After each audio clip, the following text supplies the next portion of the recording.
നാടിന്റെ ചലനങ്ങൾ കൺമുന്നിൽ കാണാം, വാർത്താവിശേഷത്തിൻ ചെപ്പു തുറക്കാം.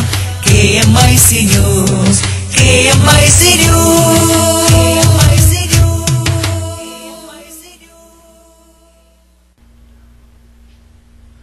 അസ്സലാമു അലൈക്കും വറഹ്മത്തുള്ളാഹി വബറകാതുഹു. Kerala Malabar Islamic class room പ്രേക്ഷകർക്കും റേഡിയോ ശ്രോതാക്കൾക്കും KMIC ന്യൂസ് ടൈമിലേക്ക് സ്വാഗതം. വാർത്തകൾ വായിക്കുന്നത് ജലീൽ മടവൂർ. പ്രധാന വാർത്തകൾ.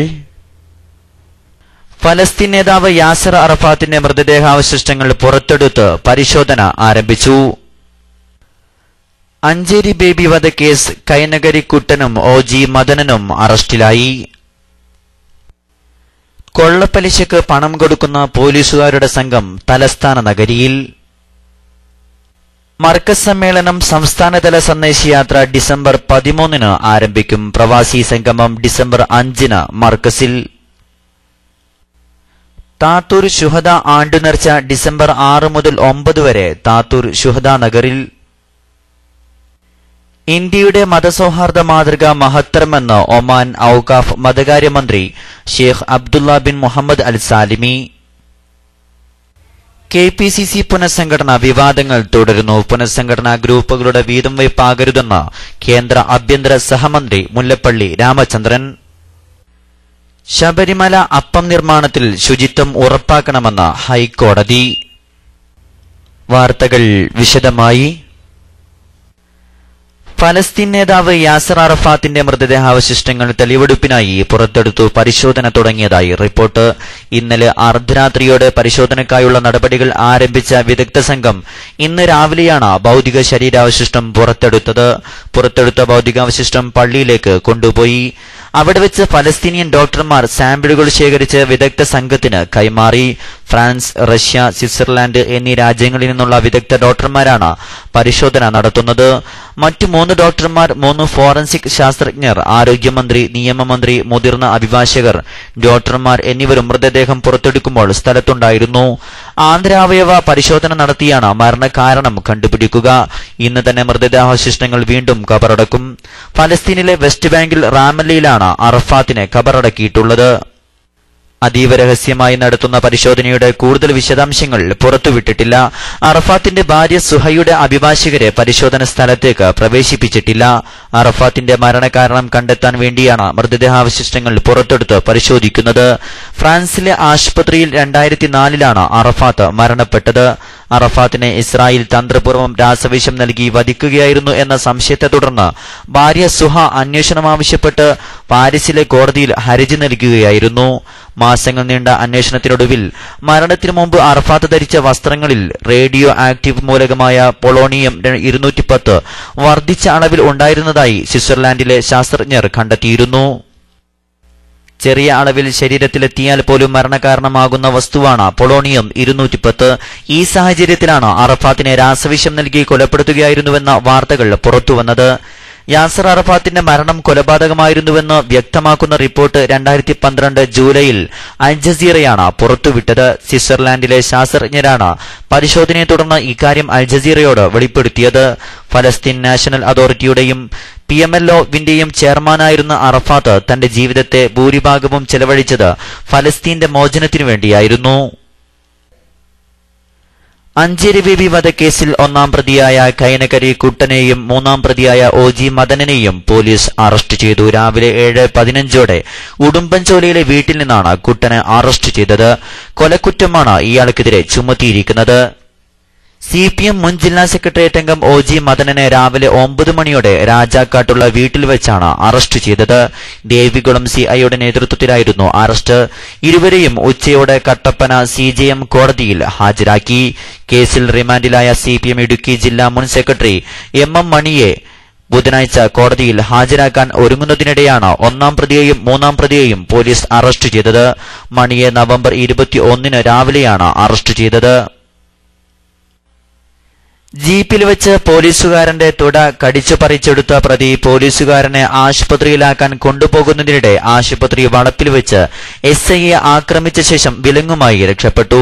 കൊല്ലം, ആലപ്പുഴ, തിരുവനന്തപുരം ജില്ലകളിലായി നിരവധി ക്രിമിനൽ കേസുകളിലെ പ്രതിയായ കിളി ബിജു ആണ് കൊട്ടിയം എസ്ഐ രാജേഷിനെയും പോലീസുകാരനായ അരുണിനെയും ആക്രമിച്ച ശേഷം ആശുപത്രി വളപ്പിൽ നിന്ന് കടന്നുകളഞ്ഞത്. ഇന്നലെ രാത്രി 10 മണിയോടെയായിരുന്നു സംഭവം. കൊട്ടാരക്കരയിൽ നിന്നും പിടികൂടിയ ഇയാളെ സ്റ്റേഷനിലേക്ക് കൊണ്ടുപോകും വഴിയാണ് ജീപ്പിൽ നിന്ന് പോലീസുകാരന്റെ തുട കടിച്ചു പറിച്ചത്. ആശുപത്രിയിലെത്തിയ ഇയാൾ വെള്ളം ആവശ്യപ്പെടുകയും ഇതിനിടയിൽ എസ്ഐയെ ആക്രമിച്ച് രക്ഷപ്പെടുകയുമായിരുന്നു.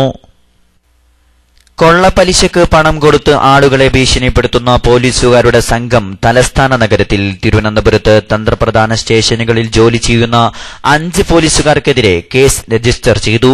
ദക്ഷിണമേഖല എഡിജിപിക്ക് കിട്ടിയ പരാതിയിൽ അന്വേഷണം നടത്തിയാണ് പോലീസുകാരുടെ ശൃംഖല കണ്ടെത്തിയത്. ശംഖുമുഖം അസിസ്റ്റന്റ് കമ്മീഷണർ ഓഫീസിലെ റൈറ്റർ സതീഷ്, ട്രാഫിക് അസിസ്റ്റന്റ് കമ്മീഷണറുടെ writer Vijayan, Fort CI officer writer Mohanan, Pettah additional SI Preman, traffic ASI Suresh എന്നിവർക്കെതിരെയാണ് ഫോർട്ട് പോലീസ് കേസ് രജിസ്റ്റർ ചെയ്തത്. പോലീസ് ജോലിയുടെ മറവിലും ഇതിന്റെ സ്വാധീനം ഉപയോഗിച്ചുമാണ് ഇവർ ബ്ലേഡ് പണമിടപാടുകൾ നടത്തിപ്പോന്നത്. ഇവരുടെ ഭീഷണി കൊണ്ട് ജീവിതം വഴിമുട്ടിയ ചാലക്കമ്പോളത്തിലെ ഒരു വ്യാപാരിയുടെ പരാതിയെക്കുറിച്ച് അറിഞ്ഞ് ADGP ഹേമചന്ദ്രൻ നേരിട്ട് നടത്തിയ അന്വേഷണത്തിലാണ് ഞെട്ടിക്കുന്ന വസ്തുതകൾ കണ്ടെത്തിയത്. മീറ്റർ പലിശ എന്നറിയപ്പെടുന്ന തോതിൽ 72% വരെ ഈടാക്കിയാണ് പോലീസുകാർ പണം കടം കൊടുത്തിരുന്നത്. ഇതിന് ഏജന്റുമാരെയും ഉപയോഗിച്ചിരുന്നു. ഏതെങ്കിലും സാഹചര്യത്തിൽ തിരിച്ചടവ് വൈകിയാൽ ഭീഷണിയടക്കം പോലീസ് മുറകളാണ് ഇവർ പ്രയോഗിച്ചിരുന്നത്. സുപ്രധാന സ്റ്റേഷനുകളിൽ ജോലിയിലിരിക്കുന്ന ഇവർ 5 പേരും സ്വന്തം പണമിടപാടുകൾക്ക് പുറമെ നഗരത്തിലെ മറ്റു പല പലിശ കേസുകളിലും ഇടപെട്ട് ആളുകളെ ഭീഷണിപ്പെടുത്തുന്ന ശൃംഖലയായി പ്രവർത്തിക്കുകയായിരുന്നു. വിവരങ്ങൾ ശേഖരിച്ച ശേഷം ADGP തന്നെ നിർദ്ദേശിച്ചതിന്റെ അടിസ്ഥാനത്തിലാണ് ഫോർട്ട് പോലീസ് കേസ് രജിസ്റ്റർ ചെയ്തത്. മണി ലെൻഡേഴ്സ് ആക്ടിലെ വകുപ്പുകൾക്ക് പുറമെ വ്യാജരേഖ ചമച്ചതിനും പോലീസുകാർക്കെതിരെ കേസുണ്ട്. കൂടുതൽ പോലീസുകാർ ഈ ശൃംഖലയുടെ ഭാഗമായിട്ടുണ്ടെന്നും സൂചനയുണ്ട്. പോലീസ് സേനയുടെ ഭാഗമായിരുന്നുകൊണ്ട് നിയമവിരുദ്ധ പ്രവർത്തനങ്ങൾ ഏർപ്പെട്ടതിന് ഇവർക്കെതിരെ വകുപ്പുതല നടപടിയും ഉടൻ ഉണ്ടാകും. KPCC പുനഃസംഘടന സംബന്ധിച്ച വിവാദങ്ങൾ തുടരുന്നു. പുനഃസംഘടനാ ഗ്രൂപ്പുകളുടെ വീതം വയ്പാകരുതെന്ന് കേന്ദ്ര ആഭ്യന്തര സഹമന്ത്രി മുല്ലപ്പള്ളി രാമചന്ദ്രൻ തുറന്നടിച്ചു. കണ്ണൂർ DCCയുടെ കാര്യത്തിൽ K സുധാകരന്റെ അഭിപ്രായം കണക്കിലെടുക്കണമെന്ന് വയലാർ രവിയും ആവശ്യപ്പെട്ടു. കണ്ണൂരിൽ തട്ടി KPCC പുനഃസംഘടന വൈകുന്നുവെന്ന വാർത്തകൾക്കിടെയാണ് സുധാകരന് പിന്തുണയുമായി വയലാർ രവി രംഗത്തെത്തിയത്. സുധാകരന്റെ നിർദ്ദേശങ്ങൾ കണക്കിലെടുക്കാതെ കണ്ണൂരിന്റെ കാര്യത്തിൽ തീരുമാനമെടുക്കരുതെന്ന് വയലാർ രവി ആവശ്യപ്പെട്ടു. കണ്ണൂരിനായി അവകാശവാദം ഉന്നയിക്കുന്നവർക്ക് അവിടുത്തെ DCC നടത്തിക്കൊണ്ടു പോകാനാകുമെന്ന് കരുതുന്നില്ലെന്ന് വയലാർ രവി പറഞ്ഞു. കണ്ണൂർ ജില്ലയിൽ ശ്രീ K സുധാകരനെ സജഷൻ അംഗീകരിക്കുന്ന അഭിപ്രായക്കാരാണ് എന്നും ഞാൻ. ഒരു ഗ്രൂപ്പിന് പോലും അങ്ങനെ ഗ്രൂപ്പെന്ന് പറയുന്നവർക്ക് പോലും അത് കൊണ്ടടക്കാൻ പറ്റൂല. അതാ എനിക്കറിയാം. കൊണ്ടടക്കണ്ടേ DCC നടക്കണ്ടേ, അതിനെ നടക്കണ്ടേ. അപ്പൊ അതുകൊണ്ട് അത് ചുമ്മാ ഒരു പ്രശ്നം. പുനഃസംഘടനയ്ക്കെതിരെ K മുരളീധരൻ ഉയർത്തിയ വിമർശനങ്ങളെയും വയലാർ രവി ന്യായീകരിച്ചു. അതേസമയം പുനഃസംഘടന പേരിനു വേണ്ടി മാത്രമാകരുതെന്ന് മുല്ലപ്പള്ളി രാമചന്ദ്രൻ ആവശ്യപ്പെട്ടു. ഉമ്മൻചാണ്ടിയും രമേശ് ചെന്നിത്തലയും മാത്രം ചർച്ച ചെയ്ത് തീരുമാനിക്കേണ്ട കാര്യമല്ല കോൺഗ്രസ് പുനഃസംഘടന. കഴിവും പ്രാപ്തിയുമുള്ളവർക്ക് അവസരം നൽകണമെന്നും അദ്ദേഹം ആവശ്യപ്പെട്ടു. 2 പേര് മാത്രം തീരുമാനിക്കേണ്ട കാര്യമല്ലല്ലോ കേരളത്തിലെ കോൺഗ്രസിന്റെ കാര്യം. കേരളത്തിലെ കോൺഗ്രസിലെ എല്ലാ ആളുകളെയും, പ്രത്യേകിച്ച് കോൺഗ്രസിന്റെ സീനിയർ നേതാക്കന്മാരെ, കോൺഗ്രസിന് ഉത്തരവാദപ്പെട്ട ഭാരവാഹികളെ എല്ലാവരെയും വിളിച്ചുകൊണ്ട് ഇത്തരം ഒരു ചർച്ച നടത്തിക്കൊണ്ട് ഒരു കോൺസെൻസസ് എത്രയാണ് നല്ലത് എന്നാണ് എന്റെ വിശ്വാസം. ശബരിമലയിലെ അപ്പം നിർമ്മാണത്തിൽ ശുചിത്വം ഉറപ്പാക്കണമെന്ന് ഹൈക്കോടതി. പൂപ്പൽ ബാധിച്ച അപ്പം വിറ്റതുമായി ബന്ധപ്പെട്ട് ഭക്ഷ്യസുരക്ഷാ വകുപ്പും ശബരിമല സ്പെഷ്യൽ കമ്മീഷണറും സമർപ്പിച്ച റിപ്പോർട്ടിന്മേലാണ് കോടതിയുടെ ഈ നിർദ്ദേശം. കോന്നി CFRD ലാബിലെ പരിശോധനയിൽ ശബരിമലയിൽ വിറ്റത് പൂപ്പൽ ബാധിച്ച അപ്പമാണെന്ന് സ്ഥിരീകരിച്ചതിന് തൊട്ടു പിന്നാലെയാണ് ഹൈക്കോടതിയുടെ ഈ പരാമർശം. വിൽക്കുന്ന അപ്പം മാത്രമല്ല, അത് നിർമ്മിക്കാൻ ഉപയോഗിക്കുന്ന ഫർണസും ശുചിയാണെന്ന് എല്ലാ ദിവസവും പരിശോധിക്കണമെന്ന് കോടതി നിർദ്ദേശിച്ചു. പൂപ്പൽ ബാധിച്ച അപ്പം നശിപ്പിച്ചത് ഉചിതമായെന്നും ജസ്റ്റിസുമാരായ തോട്ടത്തിൽ B രാധാകൃഷ്ണനും AV രാമകൃഷ്ണപിള്ളയും അടങ്ങുന്ന ഡിവിഷൻ ബെഞ്ച് പറഞ്ഞു. അരവണ പാക്കിംഗ് മെഷീനുകൾ പ്രവർത്തനക്ഷമമാണോ എന്ന് ഉറപ്പാക്കണം. പുതിയ ബോർഡ് അധികാരത്തിലേറ്റ ശേഷം ശബരിമല സ്പെഷ്യൽ കമ്മീഷണർക്ക് വേണ്ടത്ര പരിഗണന നൽകുന്നില്ലെന്ന് കോടതി നിരീക്ഷിച്ചു. അപ്പത്തിൽ പൂപ്പൽ കണ്ടെത്തിയതിന് മാധ്യമങ്ങൾ പെരുപ്പിച്ചു കാണിച്ചെന്ന നിലപാടിലായിരുന്നു ദേവസ്വം ബോർഡ് ഹൈക്കോടതിയിൽ. ഈ സാഹചര്യത്തിൽ മാധ്യമ ഇടപെടൽ നിയന്ത്രിക്കണമെന്നും ദേവസ്വം ബോർഡ് ആവശ്യപ്പെട്ടു. തീർത്ഥാടകർക്ക് പൂപ്പലുള്ള അപ്പം ലഭിച്ചതോടെയാണ് ഈ വിഷയം വിവാദമായത്. എന്നാൽ അപ്പത്തിൽ പൂപ്പലില്ലെന്ന നിലപാടിലായിരുന്നു ദേവസ്വം ബോർഡ് പ്രസിഡന്റ്. പക്ഷേ CFRD ലാബിലെ ഫലം പുറത്തുവന്നതോടെ ദേവസ്വം ബോർഡ് നിലപാട് ശരിയല്ലെന്ന് തെളിഞ്ഞു. തേഞ്ഞിപ്പലത്തെ വ്യാപാരി കുഞ്ഞു മുഹമ്മദിനെ തട്ടിക്കൊണ്ടുപോയി കൊലപ്പെടുത്തിയത് ശ്വാസം മുട്ടിച്ചാണെന്ന് പോസ്റ്റ്മോർട്ടത്തിൽ വ്യക്തമായി. കൊലക്കേസുമായി ബന്ധപ്പെട്ട് 5 പേരെ കൂടി പോലീസ് കസ്റ്റഡിയിലെടുത്തു. പ്രതികളുടെ എണ്ണം ഇതോടെ 8 പള്ളിക്കൽ സ്വദേശിയായ ഫാസിൽ, അൻസാർ, ജീപ്പ് ഡ്രൈവർ അഷ്റഫ് എന്നിവരെയാണ് ഈ കേസുമായി ബന്ധപ്പെട്ട് ആദ്യം പിടികൂടിയത്. കോടതിയിൽ ഹാജരാക്കിയ മൂവരെയും റിമാൻഡ് ചെയ്തു. നീരോൽപ്പാലം സ്വദേശിയായ പൊന്നച്ചൻ റാഫിയുടെ പക്കൽ നിന്ന് 10 ലക്ഷം രൂപ കുഞ്ഞുമുഹമ്മദ് വാങ്ങിയിരുന്നു. പണം തിരികെ കിട്ടാൻ കുഞ്ഞുമുഹമ്മദിനെ ഭീഷണിപ്പെടുത്തണമെന്ന് ബന്ധുക്കളായ യുവാക്കളോട് പൊന്നച്ചൻ റാഫി പറഞ്ഞു. അങ്ങനെയാണ് 5 അംഗ സംഘം കുഞ്ഞുമുഹമ്മദിനെ രാമനാട്ടുകര ബൈപ്പാസിൽ നിന്ന് തട്ടിക്കൊണ്ടുപോയത്. കാറിൽ വെച്ച് ഭീഷണിപ്പെടുത്തുന്നതിനിടെ ബഹളം വെച്ചപ്പോൾ കുഞ്ഞുമുഹമ്മദിന്റെ മുഖം പൊത്തിപ്പിടിച്ചു. ഇതിനിടെ ശ്വാസം മുട്ടി കുഞ്ഞുമുഹമ്മദ് മരിച്ചെന്നാണ് പ്രതികളുടെ മൊഴി. ശ്വാസം മുട്ടിയാണ് മരിച്ചതെന്ന് പോസ്റ്റ്മോർട്ടത്തിലും വ്യക്തമായിരുന്നു. 5 പേരാണ് ഇനി പോലീസ് കസ്റ്റഡിയിലുള്ളത്. ഇവരുടെ അറസ്റ്റ് ഉടനെ രേഖപ്പെടുത്തും. കഴിഞ്ഞ 19-നാണ് കുഞ്ഞുമുഹമ്മദിനെ തട്ടിക്കൊണ്ടുപോയി കൊലപ്പെടുത്തി താമരശ്ശേരി ചുരത്തിൽ തള്ളിയത്. അഴുകിയ നിലയിൽ മൃതദേഹം കണ്ടെത്തുകയായിരുന്നു. ഇന്നത്തെ സ്വർണ്ണവിലയിൽ പുതിയ റെക്കോർഡ്. ഗ്രാമിന് 10 രൂപ കൂടി 3030 രൂപയിലെത്തി. പവന് 24,240 രൂപയാണ് ഇന്നത്തെ വില. ഗ്രാമിന് 20 രൂപ കൂടി പവന് 24,160 രൂപയിലെത്തിയതായിരുന്നു ഇതിനു മുമ്പത്തെ റെക്കോർഡ് വില.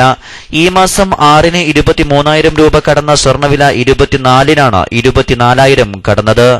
സുരക്ഷിത നിക്ഷേപ മാർഗമായി അംഗീകരിക്കപ്പെട്ടിട്ടുള്ള ഒന്നാണ് സ്വർണം. മൊത്തം വിലകയറ്റം കൂടുക, പണത്തിന് മൂല്യം കുറയുക, ഓഹരി വിപണി അടക്കമുള്ള നിക്ഷേപ മാർഗങ്ങൾ തകരുക തുടങ്ങിയ സാഹചര്യങ്ങളിലാണ് സ്വർണ്ണവില ഉയരുന്നത്. ഗൾഫ് വാർത്തകൾ. വിവിധ മതജാതി സമൂഹങ്ങൾ ഒന്നിച്ചു വസിക്കുന്ന ഇന്ത്യയിലെ വിശിഷ്യ കേരളത്തിലെ മതസൗഹാർദ്ദ മാതൃക മഹത്തരമാണെന്ന് ഒമാൻ ഔഖാഫ് മതകാര്യമന്ത്രി Sheikh Abdullah bin Mohammed Al Salimi അഭിപ്രായപ്പെട്ടു. അഖിലേന്ത്യാ Sunni Jamiyyathul Ulama secretary general Kanthapuram AP Aboobacker മുസ്ലിയാരുമായി സംസാരിക്കുകയായിരുന്നു അദ്ദേഹം. രാജ്യത്തിന്റെ 42ാം ദേശീയ ദിനാഘോഷവേളയിൽ ഭരണാധികാരി സുൽത്താൻ ഖാബൂസിനും മന്ത്രിക്കും ഒമാനി ജനതയ്ക്കും ആശംസകൾ അറിയിച്ച കാന്തപുരം സാഹോദര്യത്തിന്റെ സന്ദേശമാണ് ഇന്ത്യയിലെ ഇസ്ലാമിക പ്രസ്ഥാനങ്ങൾ പ്രചരിപ്പിക്കുന്നതെന്നും ഈ രാജ്യത്ത് വസിക്കുന്ന ഇന്ത്യക്കാരോട് സാഹോദര്യത്തോടെ നിയമവിധേയമായി ജീവിക്കണമെന്നാണ് തങ്ങൾക്ക് പറയാനുള്ളതെന്നും അദ്ദേഹം പറഞ്ഞു. ബഹ്റൈനിൽ വാഹനാപകടത്തിൽ സ്വദേശി യുവാവ് മരിച്ചു. കാർ JCBയിൽ ഇടിച്ചാണ് അപകടം. ഒരു വാനും അപകടത്തിൽപ്പെട്ടു. ഞായറാഴ്ച രാവിലെ 6-ന് Prince Sheikh Khalifa bin Salman കൊസയിലാണ് സംഭവം. കൊസയിലൂടെ മിന സൽമാനിൽ നിന്ന് ഹിദ്ദിലേക്ക് വന്ന കാറാണ് JCBയിൽ ഇടിച്ചത്. അമിത വേഗത്തിലായിരുന്ന കാർ ഇടിച്ചതിന്റെ ആഘാതത്തിൽ JCB മറിഞ്ഞു. കാർ പൂർണ്ണമായി തകർന്നു. യുവാവ് തൽക്ഷണം മരിച്ചു. തകർന്ന കാറിൽ കുടുങ്ങിയ മൃതദേഹം വെട്ടിപ്പൊളിച്ചാണ് പുറത്തെടുത്തത്. കാറും JCBയും കൂട്ടിയിടിച്ചതിനിടയിൽ ഇതുവഴി വന്ന വാനും അപകടത്തിൽപ്പെട്ടു. സൗദിയിലെ റിയാദിൽ കഴിഞ്ഞ മാസം ഖുറൈസ് ഹൈവേയിലെ പാലത്തിനടിയിലുണ്ടായ ഗ്യാസ് ടാങ്കർ ദുരന്തത്തിനിരയായവരോട് ക്ഷമ ചോദിച്ചും അപകടത്തിൽ മരിച്ചവരുടെ ബന്ധുക്കളെ അനുശോചനം അറിയിച്ചും ഫിലിപ്പീൻസ് സ്വദേശിയായ ടാങ്കർ ഡ്രൈവർ റോബിൻ. സംഭവത്തിൽ തന്റെ ഭാഗം വ്യക്തമാക്കിയ ഡ്രൈവർ ടാങ്കറിന്റെ ബ്രേക്ക് നഷ്ടപ്പെട്ടതാണ് അപകട കാരണമെന്ന് വ്യക്തമാക്കി. വാഹനത്തിന്റെ ബ്രേക്ക് നഷ്ടപ്പെട്ടതിനാൽ എക്സിറ്റിലേക്ക് തിരിയുന്നിടത്ത് വാഹനം തിരിക്കുമ്പോൾ വേഗത കുറയ്ക്കാനാകാതെ പാലത്തിന്റെ തൂണിലിടിച്ച് ടാങ്കർ മറിയുകയായിരുന്നു. ചോർന്ന ഗ്യാസിന്റെ ശക്തമായ സമ്മർദ്ദം മൂലം ദൂരേക്ക് തെറിച്ചു വീണ് 10 മിനിറ്റിന് ശേഷമാണ് പൊട്ടിത്തെറിയുണ്ടായതെന്നും ഡ്രൈവർ പറഞ്ഞു. പ്രാഥമിക ശുശ്രൂഷ ലഭിക്കുന്നതുവരെയും താൻ അപകട സ്ഥലത്തുണ്ടായിരുന്നതായി അദ്ദേഹം പറഞ്ഞു. അപകടത്തെക്കുറിച്ച് അന്വേഷിക്കുന്ന സംഘത്തോട് പൂർണ്ണമായും സഹകരിക്കുന്ന ഡ്രൈവർ നിനച്ചിരിക്കാതെ സംഭവിച്ച അപകടത്തിൽ അഗാധ ദുഃഖിതനും നിരാശനുമാണെന്ന് അഭിഭാഷകൻ ബർദൻ അൽ ബിർഷദ് വെളിപ്പെടുത്തി. ഇടവേളയ്ക്ക് ശേഷം വാർത്തകൾ തുടരും. സുരതകളിലെ ദുരപേരിയുയരുമ്പോൾ ആകുലങ്ങളിലെ ഇരാലിനുണയുമ്പോൾ ചിരിതൂകിടാൻ മിഴിപ്പൂട്ടിടാൻ കഴിയുന്നുവോ പുലരെ? ഹൃദയങ്ങളിൽ ഉഷസിന്റെ ഉമ്മ പടർത്തു സോദരേ. മനസ്സുള്ളിൽ മാനവികത പൂത്തുലയട്ടെ. അകമിൽ സഹജീവി സ്നേഹസുമങ്ങൾ വിടരട്ടെ. ഖമറുൽ ഉലമ കാന്തപുരം ഉസ്താദ് ജാഗരണത്തിന് കാതോർത്ത വിശ്വാസികൾക്ക് അറിവും ആർജവവും നൽകാൻ 20-ാം നൂറ്റാണ്ട് കനിഞ്ഞു നൽകിയ ഊഷ്മളമായ ഒരു ഉയരത്തിന്റെ പേരാണ് ഖമറുൽ ഉലമ കാന്തപുരം ഉസ്താദ്. അജ്ഞതയുടെയും അരാഷ്ട്രീയതയുടെയും ആലകളിൽ സ്വസമൂഹം നിസ്സഹായരായിരിക്കുമ്പോൾ അവരെ കൈപിടിച്ച് അറിവിൻ വഴിയിൽ ചലിപ്പിച്ച് പ്രതീക്ഷകളുടെ പുതിയ ആകാശങ്ങളിലേക്ക് പറന്നുയരാൻ പ്രാപ്തരാക്കിയ നായകൻ. നാഥ, ഉസ്താദിനു നീ ആഫിയത്തുള്ള ദീർഘായുസ് നൽകണമേ. കനവിന്റെ കപട കണവും വരണ്ടോ ആസുരതകളിലെ ദുരപേരിയുയരുമ്പോൾ ആകുലങ്ങളിലെ ഇരാതിനുണയുമ്പോൾ ചിരിതൂകിടാൻ മിഴിപ്പൂട്ടിടാൻ കഴിയുന്നുവോ പുലരെ? ഹൃദയങ്ങളിൽ ഉഷസിന്റെ ഉമ്മ പടർത്തു സോദരേ. വാർത്തകൾ തുടരുന്നു. സംഘടനാ വാർത്തകൾ. ഷാഫി സഖാഫി മുണ്ടമ്പ്രയുടെ 5ാമത് ദശദിന ഖുർആൻ പ്രഭാഷണത്തിന്റെ സംഘാടക സമിതി ഓഫീസ് ഉദ്ഘാടനം ചെയ്തു. സൂറത്തുൽ ഫാത്തിഹ ആസ്പദമാക്കിയാണ് ഇത്തവണത്തെ ദശദിന പ്രഭാഷണം. ഡിസംബർ 21 മുതൽ ചെറുവാടിയിലെ പഞ്ചായത്ത് സ്റ്റേഡിയത്തിലാണ് പ്രഭാഷണം. ചെറുവാടിയിൽ നടന്ന ചടങ്ങിൽ Apco group chairman AP Abdul Kareem Haji office ഉദ്ഘാടനം ചെയ്തു. സംഘാടക സമിതി chairman doctor M Abdul Azeez Faizy അധ്യക്ഷത വഹിച്ചു. KSA തങ്ങൾ പ്രാർത്ഥന നടത്തി. താത്തൂർ ശുഹദ ആണ്ട് നേർച്ച ഡിസംബർ 6 മുതൽ 9 വരെ നടത്താൻ താത്തൂർ മഹല്ല് ജമാഅത്ത് കമ്മിറ്റി തീരുമാനിച്ചു. മതപ്രഭാഷണം, കൊടിക്കയറ്റം, ദിക്ർ ദുആ സമ്മേളനം, കൂട്ടസിയാറത്ത്, സലാത്ത് മജ്ലിസ്, ഖത്ം ദുആ, കൊന്നാര സയ്യിദന്മാരുടെ വരവ് തുടങ്ങിയ പരിപാടികളിലായി കേരളത്തിലെ പ്രമുഖ പണ്ഡിതരും ആത്മീയ നേതാക്കളും സംബന്ധിക്കും. പരിപാടിയുടെ വിജയത്തിനായി 101 അംഗ സ്വാഗത സംഘം രൂപവൽക്കരിച്ചു. 100 പ്രവർത്തകർ പങ്കെടുത്ത കൺവെൻഷൻ താത്തൂർ ജുമാഅത്ത് പള്ളി മുദരിസ് CK മുഹമ്മദ് റഫീഖ് ബാഖവി ഉദ്ഘാടനം ചെയ്തു. PK ഹുസൈൻ സഖാഫി അധ്യക്ഷത വഹിച്ചു. ഇബ്രാഹിം സഖാഫി താത്തൂർ, KT അഷ്റഫ് മുസ്ലിയാർ, MP ഷിഹാബുദ്ദീൻ തുടങ്ങിയവർ സംസാരിച്ചു. മർക്കസ് സമ്മേളന വിശേഷങ്ങൾ. മരുമാനസങ്ങളിൽ നനവ് പടർത്തി പാടാം മർക്കസ് ഗീതങ്ങൾ, കോർക്കാം ഇശലിൻ ഹാരങ്ങൾ. പാടാം മർക്കസ് ഗീതങ്ങൾ, കോർക്കാം ഇശലിൻ ഹാരങ്ങൾ. അലിവിന്റെ രാഗമധുരം, മർക്കസ് കനിവിന്റെ സ്നേഹമധുരം. ജനുവരി 4, 5, 6 തീയതികളിൽ നടക്കുന്ന മർക്കസ് സഖാഫത്ത് സുന്നിയയുടെ വാർഷിക സമ്മേളന പ്രചാരണാർത്ഥം സംസ്ഥാനതല സന്ദേശയാത്ര സംഘടിപ്പിക്കാൻ പ്രചാരണ സമിതി തീരുമാനിച്ചു. ഡിസംബർ 13 മംഗലാപുരത്തു നിന്നും തിരുവനന്തപുരത്തു നിന്നും ആരംഭിക്കുന്ന സന്ദേശയാത്ര ഡിസംബർ 20 വ്യാഴാഴ്ച മലപ്പുറത്ത് സമാപിക്കും. സന്ദേശയാത്രയുടെ ഭാഗമായി സ്വീകരണ സമ്മേളനങ്ങൾ സംഘടിപ്പിക്കും. സന്ദേശയാത്രയ്ക്ക് സയ്യിദ് അലി ബാഫഖി തങ്ങളും സയ്യിദ് യൂസുഫുൽ ബുഖാരി വൈലത്തൂരും നേതൃത്വം നൽകും. ജില്ലകളിലെ പ്രധാന കേന്ദ്രങ്ങളിൽ സ്വീകരണ സമ്മേളനങ്ങളിൽ സമസ്തയുടെയും വിവിധ സുന്നി സംഘടനകളുടെയും സംസ്ഥാന നേതാക്കൾ പങ്കെടുക്കും. ഇതു സംബന്ധമായി ചേർന്ന യോഗം KK അഹമ്മദ് കുട്ടി മുസ്ലിയാരുടെ അധ്യക്ഷതയിൽ C മുഹമ്മദ് ഫൈസി ഉദ്ഘാടനം ചെയ്തു. മജീദ് കക്കാട് പദ്ധതി അവതരിപ്പിച്ചു. Sayyid Muhammad Thurabthangal, VM Koya master, PKM Saqafi Iringallur, KT Thahir Saqafi തുടങ്ങിയ പ്രമുഖ നേതാക്കൾ സംസാരിച്ചു. മർക്കസ് സമ്മേളന പ്രചാരണാർത്ഥം സംഘടിപ്പിക്കുന്ന സംസ്ഥാനതല സന്ദേശയാത്ര പദ്ധതികൾക്ക് അന്തിമരൂപം നൽകുന്നതിനുള്ള സംഘാടക സമിതി ചെയർമാൻ, കൺവീനർ തുടങ്ങിയവരുടെ യോഗം വ്യാഴാഴ്ച ഉച്ചയ്ക്ക് 2 മണിക്ക് കോഴിക്കോട് മർക്കസ് കോംപ്ലക്സിൽ ചേരും. ബന്ധപ്പെട്ടവർ സംബന്ധിക്കണമെന്ന് general convener professor AK Abdul Hameed, സംസ്ഥാന പ്രചാരണ സമിതി കൺവീനർ മജീദ് കക്കാട് അറിയിച്ചു.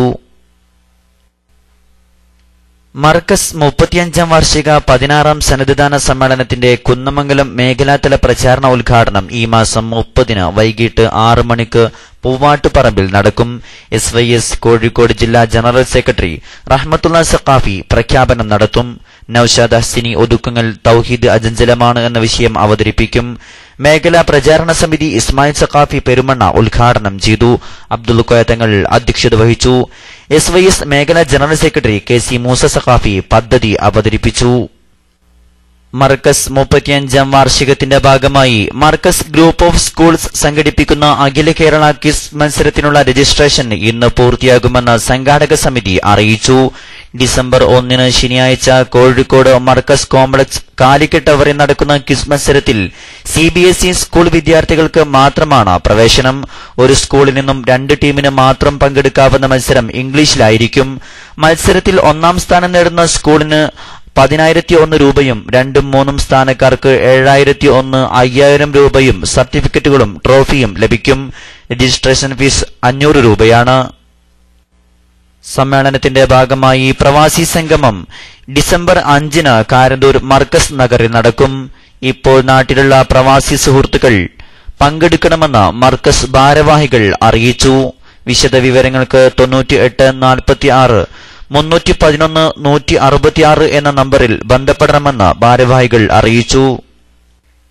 SSF ആവിലോറ സെക്ടർ പ്രതിനിധി സമ്മേളനം ബുസ്താനാബാദിൽ സംഘടിപ്പിച്ചു. CP ഉബൈദുള്ള സഖാഫി ഉദ്ഘാടനം ചെയ്തു. സംസ്ഥാന സെക്രട്ടറി PV അഹമ്മദ് കബീർ പ്രഭാഷണം നടത്തി. ഷഫീഖ് സഖാഫി പ്രമേയ പ്രഭാഷണം നടത്തി. ഇലക്ഷൻ പ്രവർത്തനങ്ങൾക്ക് ഇസുദ്ദീൻ സഖാഫി നേതൃത്വം നൽകി.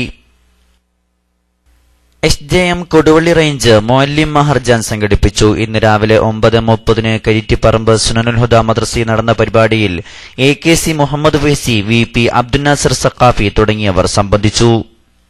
UAE ദേശീയ ദിനാഘോഷങ്ങളുടെ ഭാഗമായി സിറാജ് ദിനപത്രത്തിന്റെ ആഭിമുഖ്യത്തിൽ ഈ മാസം 30-ന് അബുദാബി നാഷണൽ തിയേറ്ററിൽ സംഘടിപ്പിക്കുന്ന ദേശീയ ദിനാഘോഷ പരിപാടികൾ വിജയിപ്പിക്കാനും അജ്മാനിലെ സനായിയ, നൊയ്മിയ, കറാമ എന്നിവിടങ്ങളിൽ നിന്ന് ബസ്സുകൾ അയക്കാനും ICF-RC അജ്മാൻ സെൻട്രൽ കമ്മിറ്റി തീരുമാനിച്ചു.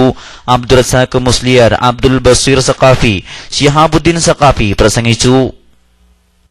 തുടർന്ന് സൗദി സമയം 9 മണിക്ക് Oman Ruwi Al Falaj Grand ഹാളിൽ നിന്നും അഖിലേന്ത്യാ Sunni Jamiyyathul Ulama secretary general Kanthapuram AP Aboobacker Musliyar, ഒമാനിലെ പൗരപ്രമുഖർ, സാമൂഹിക സാംസ്കാരിക വാണിജ്യ വ്യക്തിത്വങ്ങൾ തുടങ്ങിയവർ സംബന്ധിക്കുന്ന പ്രോഗ്രാം KMIC തത്സമയം സംപ്രേഷണം ചെയ്യും.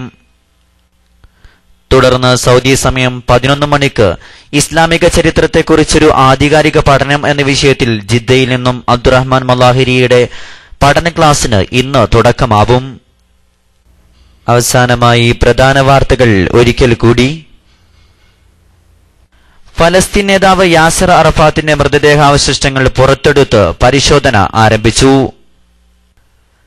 അഞ്ചേരി ബേബി വധക്കേസ് കൈനകരി കുട്ടനും OG മദനനും അറസ്റ്റിലായി. KPCC പുനഃസംഘടന വിവാദങ്ങൾ തുടരുന്നു. പുനഃസംഘടനാ ഗ്രൂപ്പുകളുടെ വീതം വയ്പാകരുതെന്ന് കേന്ദ്ര ആഭ്യന്തര സഹമന്ത്രി മുല്ലപ്പള്ളി രാമചന്ദ്രൻ. കൊള്ളപ്പലിശക്ക് പണം കൊടുക്കുന്ന പോലീസുകാരുടെ സംഘം തലസ്ഥാന നഗരിയിൽ. മർക്കസ് സമ്മേളനം സംസ്ഥാനതല സന്ദേശയാത്ര ഡിസംബർ 13-ന് ആരംഭിക്കും. പ്രവാസി സംഗമം ഡിസംബർ 5-ന് മർക്കസിൽ. താത്തൂർ ശുഹദ ആണ്ടുനേർച്ച ഡിസംബർ 6 മുതൽ 9 വരെ താത്തൂർ ശുഹദ നഗറിൽ. ഇന്ത്യയുടെ മതസൗഹാർദ്ദ മാതൃക മഹത്തരമെന്ന് ഒമാൻ ഔഖാഫ് മതകാര്യമന്ത്രി Sheikh Abdullah bin Mohammed Al Salimi. Sabarimala appam നിർമ്മാണത്തിൽ ശുചിത്വം ഉറപ്പാക്കണമെന്ന് ഹൈക്കോടതി. ഇതോടെ KMIC ന്യൂസ് ടൈം സമാപിക്കുന്നു. അടുത്ത ന്യൂസ് ബുള്ളറ്റിൻ നാളെ വൈകിട്ട് ഇന്ത്യൻ സമയം 6:30-ന് കേരള മലബാർ ഇസ്ലാമിക് ക്ലാസ് റൂമിൽ. നിങ്ങളുടെ അഭിപ്രായങ്ങളും നിർദ്ദേശങ്ങളും നിങ്ങൾക്ക് ലഭിക്കുന്ന വാർത്തകളും KMIC ന്യൂസ് ടൈമിന് അയക്കുക. അയക്കേണ്ട വിലാസം KMIC-newstime@gmail.com.